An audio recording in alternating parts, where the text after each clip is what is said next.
Hey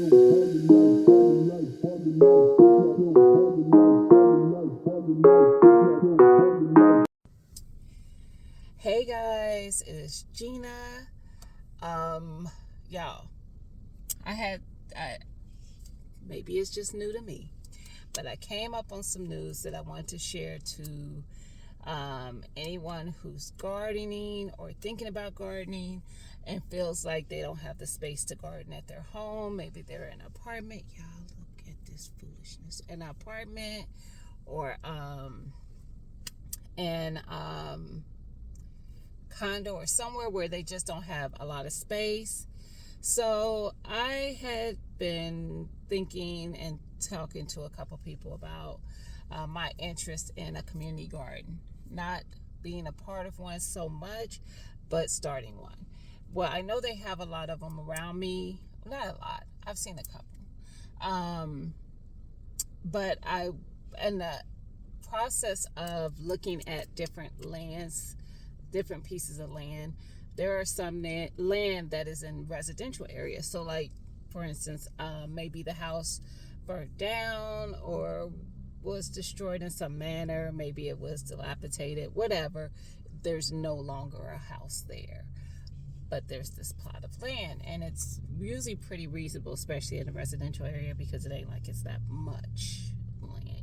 Just think a house, a yard, Anywho, so I was like, oh, I wonder if I could do that, and then I can grow my trees over there, because I don't want to put trees in the yard in the house that I'm in, because I don't have that much yard.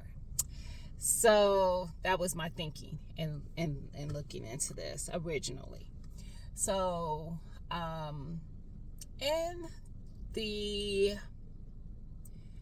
pursuit of information on how to start a community garden, because I know it ain't as simple as me going and purchasing this piece of land and fencing it and making it a community garden. So I was researching that part of it, which is still is there's grants available for those who are looking. Just look, or thinking about that, look into it. But this is what I found. Let me get to the point. I found, because when I went from, y'all, this is how my brain be. Y'all see how I'm jumping around in the conversation? That's because inside my head it's jumping around. So let me get it out. When I was looking at that, I started thinking, well, let me look at the places where there are community gardens. So let me look up community gardens in my area. When I searched community gardens in my city and state, our Metro Park system popped up. And I'm like, one of them, which I knew was like a garden park, but in my mind, in my thoughts, the garden park of it was just the park did. Because people use this particular park for events, for weddings, for blah, blah, blahs. Well. And there's only 2 parks here that apparently do community plots. Rent out garden plots. And this one that's very, very close to my home, I literally walk at an area that's right across from it, had garden plots available. So I knew they did during the spring and summer have like volunteers who teach people how to garden. They have all kinds of stuff at the Metro Park, so always check into your parks for stuff. They have hiking. They have, if there's a lake or water, they might have fishing. Excuse me. And they kind of teach you, like, if you're into hiking, they teach you all the things that you want to have with you while you're out hiking. They have different trails, some that are like very, I don't want to say easy, but that's how they categorize them: easy, moderate, hard, by the terrain. So anyway, this particular park had garden plots, And I was like, oh, tell me more. So I push on the button to find out more information. I find out that they rent an 800 square foot gardening plot for $20 a gardening season. Or you could rent it for $40 for the entire year. So if you're somebody who don't want to have to clear out, if you literally just kind of want to invest in having this space every single gardening year, and you don't want to risk somebody else getting it before you can pay $40 to secure that space and grow in it year round. I was like, shut up. What? So I'm going to actually look into it a little bit more. I know y'all like, but why? Because my wheels started turning. So at first I was like, oh, I could do that and just grow my watermelon over there in the summer. And then I don't have to worry about all the, watermelon in my garden space, me trying to hop and step over vines and watermelon and all that. And it ain't that easy. So there are some rules and regulations to the things that you can grow. Pretty much you can grow 98% of the things that we grow. What you cannot grow is the stuff that we are very careful about, which is like the invasive things. Your herbs that could be invasive, mint, onions, different stuff like that can be pretty invasive. Strawberries, no. It didn't say no to watermelon, but you have to make sure whatever you're growing stays within your plot. You're not going to do that with watermelon. So that's a no. Melons. And then what they did, however, say things like the mint, ivy, anything that's invasive. They said strawberries. They said any like bushes, plants that bush out really, really big. And I think that was it. Quite honestly, it was like 4, maybe 5 or so things on this particular no list. And I was like, I'm very interested. So what I think I might do, this will be a trial and tribulation type situation for this growing season only. And then if it works out, it may go forward. But what I'm going to do is I want to go over there and check out the space. And I believe it's all in ground. It's fully organic. They till up the space for you. That's included in your $20 for the year. They'll till it up to get it ready for planting. And there's a water source for you available for $20. You ain't paying no more. $20. You get it tilled up, so it's in ground, and there's a water source for you to water your space, for you to hook up a hose or a sprinkler system or anything like that. Now it does say, like, if you hook up a sprinkler system, you can't just turn it on and leave it unattended. You have to, be there while it's doing its thing. So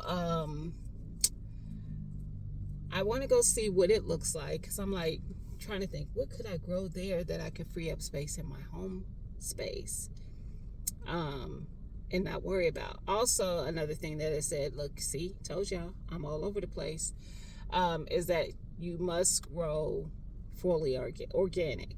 You cannot bring pesticides. You cannot bring any products in that are not organic to use.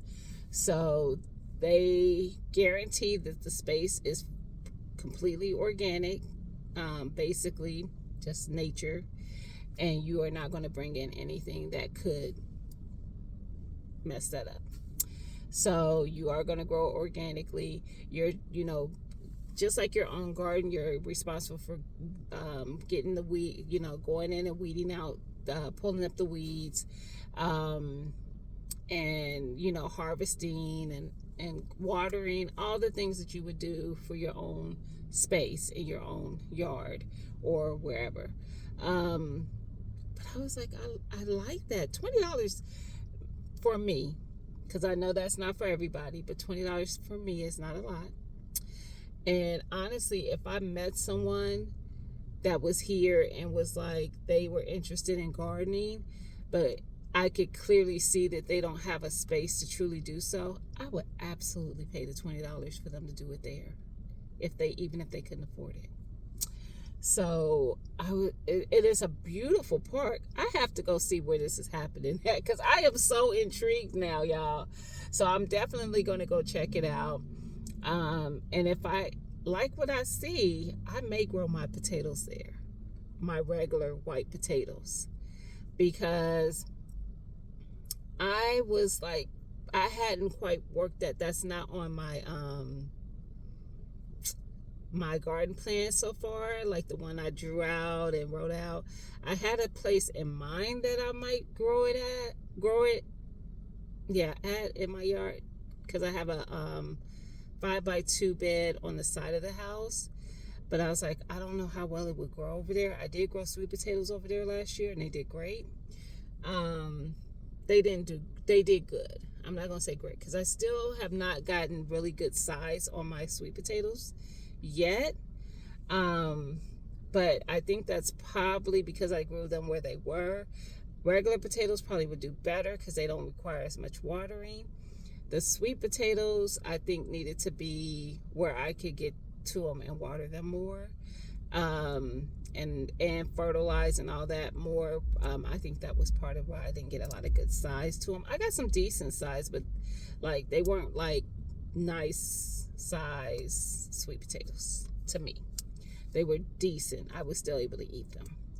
Anyway, y'all, look into just Google for your area community gardens, because 20 was actually the highest I saw.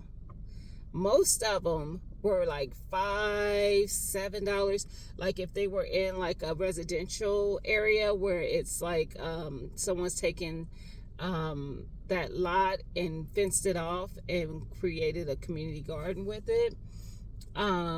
So they are real, and that was for the whole year, not $5 like a month or something. It was $5 period. $7, $10. Like I said, 20 was the highest I saw, and this was at a metro park, which it is a very nice metro park. So I'm sure that donation of $20 for the year is helping to do a lot of things at that park. But yeah, I'm going to look into it. Actually, when I go to see it, I'll probably video that to kind of show what's happening out there, because I know there's got to be people who pay the $40 to have their space all year. I know there has to be. So I will definitely video when I go out there of what that looks like. And there actually is, like I said, 2 parks here that do it. The other park, crazy enough, Vision Preparedness, if you don't follow him, he's a content creator. He does a bug out weekend in my city at this particular park. I have a feeling that it's not as much at that park because it's not the same type of park. I mean, people go there to hike. They do have parties and family reunions and stuff like that out there, but it's not as it's a very nice looking park. It's just it's a park. It's just it's just kind of more of a clean slate. The one that's by my house is a garden center, not a garden center, a garden park. So they have beautiful flowers, beautiful trees, beautiful this and that everywhere. Like it's there for people who really get into the beauty of all those things. This other park, I mean, it's like I said, it's a nice park, don't get me wrong, but it doesn't have, like, you're not greeted with beautiful flowers and everything at every move. Anywho, this has gone long enough. Look into, just Google it, community gardens in my area, your city and state. You might see some that's actually in communities. It may be one in your community, like right in, the midst of where you're at and you didn't even know. And, if you're looking for more space to grow and you can't create more space because you just have what you have.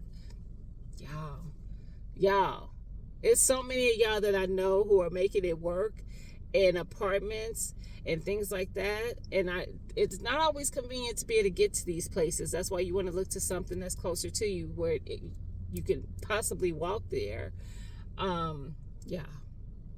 Look, just opened up possibilities to me.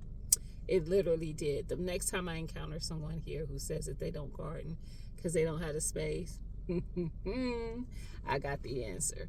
So I just wanted to share that with y'all. I was excited when I saw that. Like, what? Right up under my nose. I didn't even know it. So I will definitely keep you guys posted. I will do a video when I go see it. I promise you that.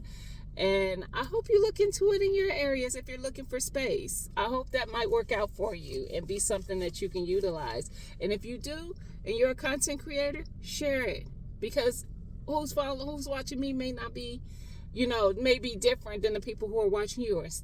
Vice versa. You know what I mean? All right. I'll talk to y'all later. Have a good day. Bye.